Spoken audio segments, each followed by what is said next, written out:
Hello everyone, and welcome back to another video. And today, this video should make up for the kind of lackluster race from Manufacturer's Cup, right? Suzuka again, and we're starting on pole. Problem, just go wide off the track, yeah? When you're next to the other guy who's just as fast as you, and just drop down to 5th from P1, you know, the normal reaction. Anyways, that was a fast start to get under my belt. But yeah, hopefully this race should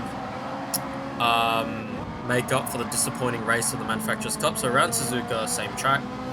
However, this race goes on for a whole hour. And this is using the in-game replay system because I couldn't record the entire thing. I couldn't record the beginning of the race. So the first lap is going to be using this replay. And yeah, so 1 hour around Suzuka with a safety car at some point, which brings an entirely new bit of strategy as we go up towards the hairpin and pretty much instantly overtake someone who's just made a mistake. And this is a problem for me at the moment because the person in P1 is now just pissing off into the distance. He is my main race. No one else in this race really matters. Sorry. But only P1, the guy in P1 matters because he's bloody quick, just pretty much the same pace as I am. So I have to try and minimize the time loss from my mistake.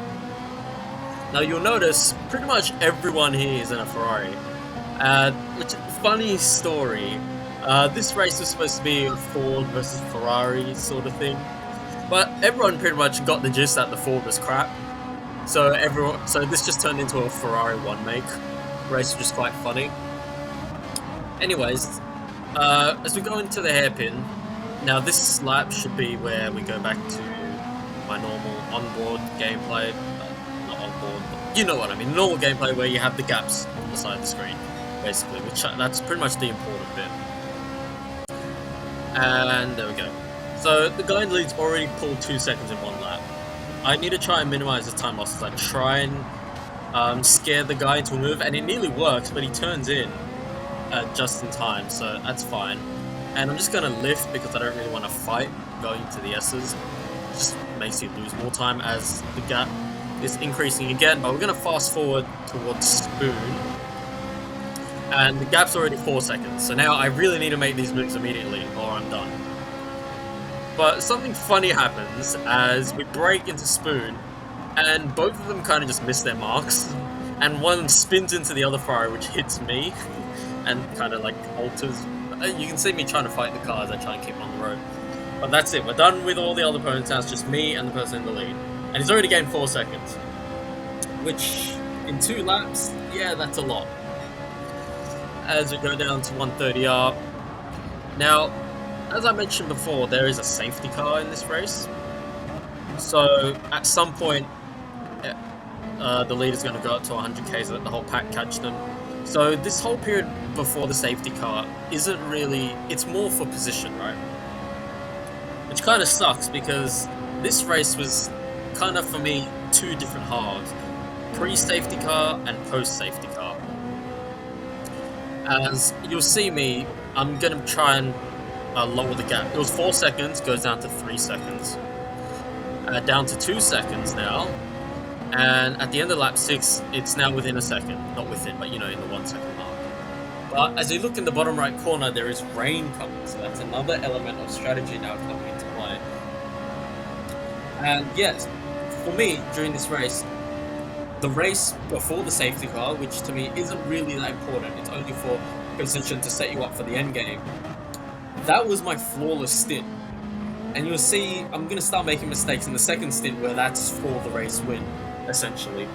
As we go down, we both stay up, and by the time I'm at Spoon, I'm within a second, and the rain is here, so perfect timing for me and Surly here.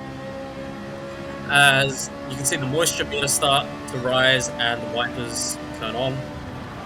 Go into 130R, and he makes a bit of a blunder, which gives me the opportunity to go for a move on the outside at the chicane.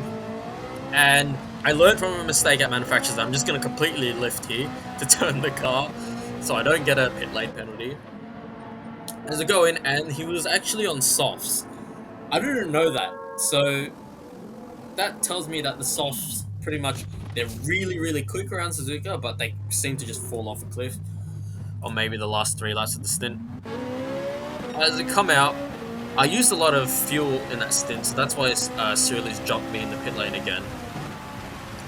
And the guy in the lead, oh bless his soul, he forgot, or he wasn't paying attention that there was rain, and he's still on the slicks. So at some point you're going to see him on the side of the road, basically. As we go through the SSC, it's lap 8 now, and the rain is definitely here. And I felt like I'm a lot quicker in the rain as well. Ferrari 458 and rain, oh, amazing. As we go up closer towards Degner 1, you can see him as he spins off the track in the 4GT. I think there were literally only 2 4GTs in the entire race. Oh god, the air hiccups are back. Oh, I don't like this. As we go through Degner 2, and this is something I realized in the Manufacturers Cup and in this race, the Degners, I'm terrible. Can't do them very well. And that's going to be the death of me. As we go up to the hairpin now, something's going to happen to Cyril. As you can see, he's quite oversteery there. As we barrel towards Spoon here, god, it seems like Spoon is getting all the action around Suzuka here. He's going to brake, we both brake here. And he's just going to go a little wide onto the curbs, and he's just going to spin. And yeah, not great. Remember what I said earlier about the race being in 2 halves? Well, I'd done an amazing first half of the race and a mediocre back end of the race, while Cyril had a really kind of bad first half of the race and a really good second half of the race. But as we go to lap 9, you can see the moisture meter, it's pretty much dries, but I decided to stay out as we gained 2 seconds on Cyril after his mistake in the wet, and he goes in to switch to dries, and that's really important as we come in next lap again, making sure I don't cross the line. And I'm going to whack on a set of mediums. I love the medium tires around Suzuka, they're just really fun. I don't know what it is. Softs seem to burn out way too much, and they're a little bit unreliable. As we come out,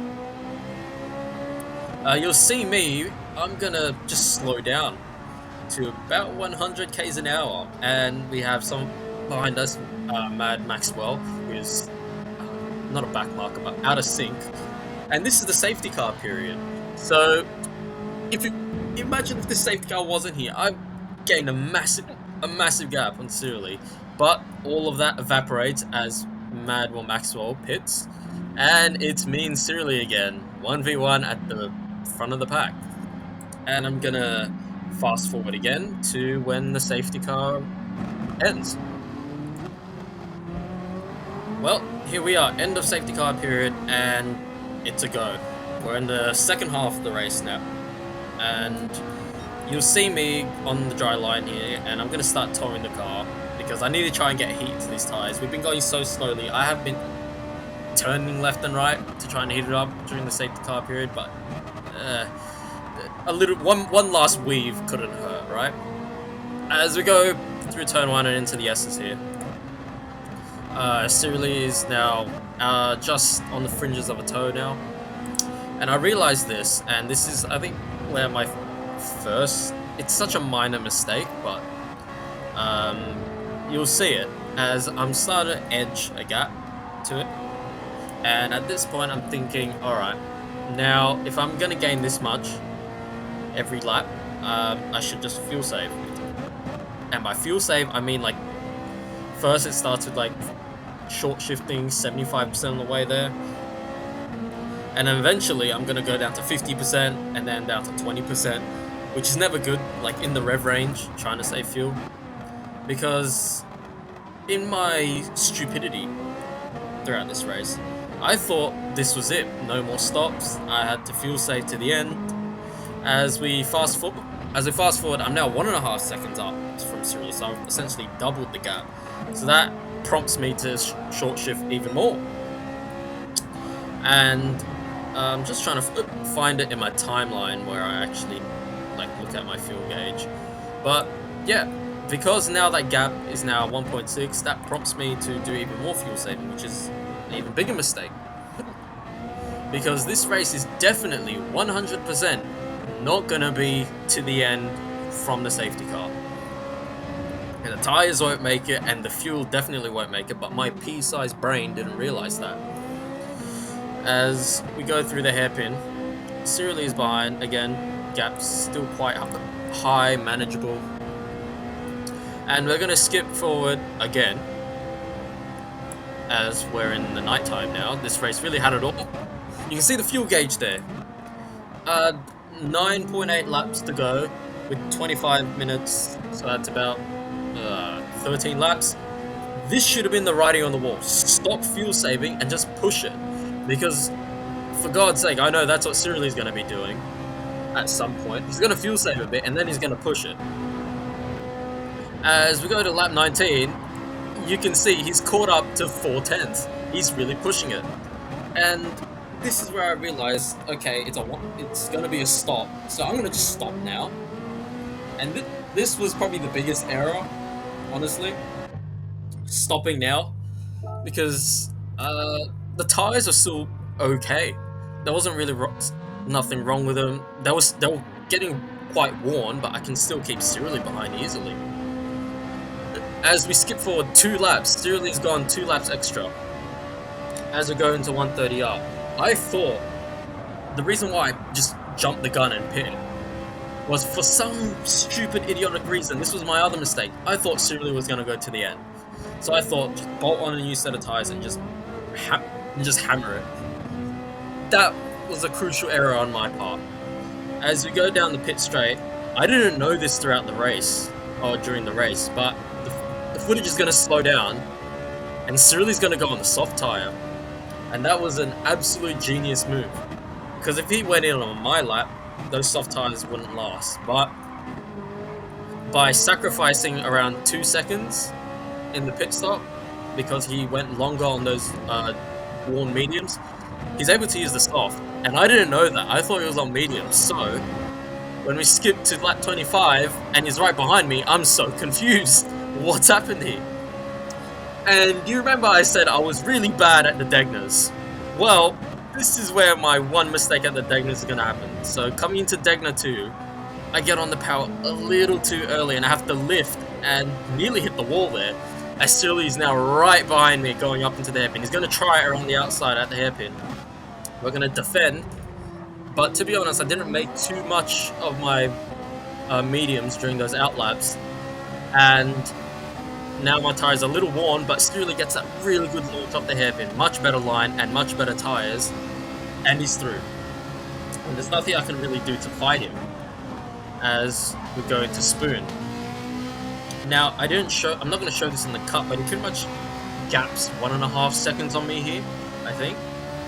However, come to the end of the race, as I'm going to fast forward now,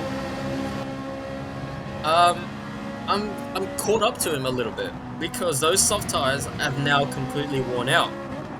So this is the final lap. This is it. As we go through Spoon, he's going to go onto the curbs and he makes him lift dirty tires. I know he's going to go through 130 a little bit not as great, basically. So I'm catching.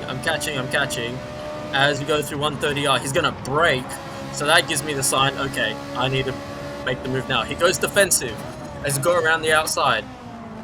But you don't really do that around here on the chicane, as he takes the final corner a little bit weird. He takes a bit of oversteer, but there's no chance I'm going to pass him. But that gap though, 0.12 seconds, so a 10th.